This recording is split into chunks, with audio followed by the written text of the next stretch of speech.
So I have to ask, in our last conversation, you were about ready to go into a board meeting. And so we talked about that. And a lot of times as CMOs, we kind of dread the board meetings, right? And you were like, oh no, I'm excited. And like my CRO and I, we are locked, we are aligned, we know what we're doing. We've got great performance numbers.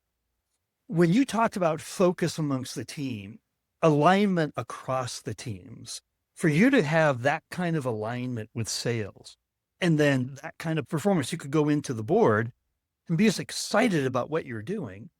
Tell us a little bit about that and why you were so excited to go into the board, what you were taking into the board. There were 2 things, and I remember talking about this, is that while we were doing this integrated campaign work, we were also really focusing on the quality of people, not just the numbers of people, quality over quantity, and really looking at marketing contribution to pipeline and close deals. And there were 2 things that we were able to show that I think were, why I was excited, and it did go very well. One was just looking at pipeline creation each week that was both marketing and sales contributed, and the portion of that was marketing contributed. And for the most part, we have gotten over that who sourced what, and we're looking at, like what together are we creating?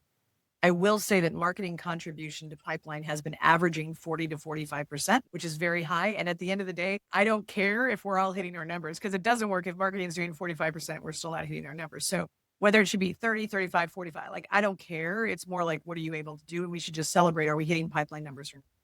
And I think that's part of it is like marketing has to own that number. And I think we spoke about that before. So that was one thing, is that we could show that trend over multiple weeks. And then the second thing was a really simple diagram. And while I do believe the funnel is gone as we know it, we still have to somehow show conversion, close rates. Like there's data we need to still show. And by focusing on quality, what we showed was our numbers at the very top of the funnel had gone down. So if I had just focused on what I thought we needed at top of funnel based on conversion rates going into this year, we would be behind.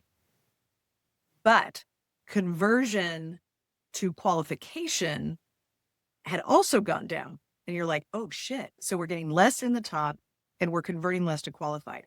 However, the conversion from qualification to number of meetings went up hugely. And the number of meetings that ended up being pipeline and then closed deals went up again, multiple points. So at the end of the day, what we ended up with pipeline and revenue was higher than our original targets, even if we had brought in tens of thousands more people at the time. And that was intentional, right? So at the top of the pipe or funnel, like that was very intentional. Like we locked it down. We made it harder for you to be qualified. So the number of people that were going to our ISRs and MDRs, yes, was less, but they were highly qualified. So many more of those went to that meeting where you got to pitch and kind of set up the next steps and went to pipeline. And at the end of the day, where does it matter, right? It matters that, are you talking to the right people? Are you having the right conversation? And are they becoming opportunities? And are you helping them solve that problem?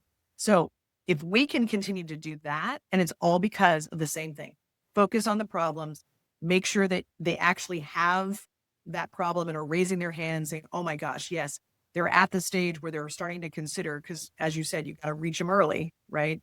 So that was the data set I showed. And I didn't think, we'd only done this one quarter. I didn't think we would see results of that work for 9 months.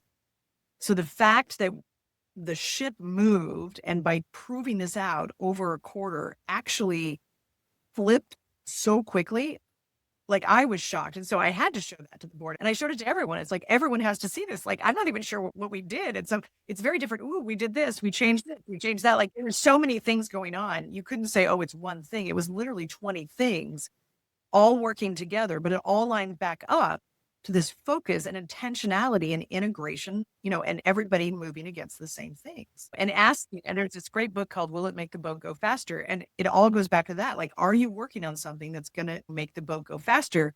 And as you know, if you've got a bunch of people rowing and one of them's going this way, your boat's going to go nowhere.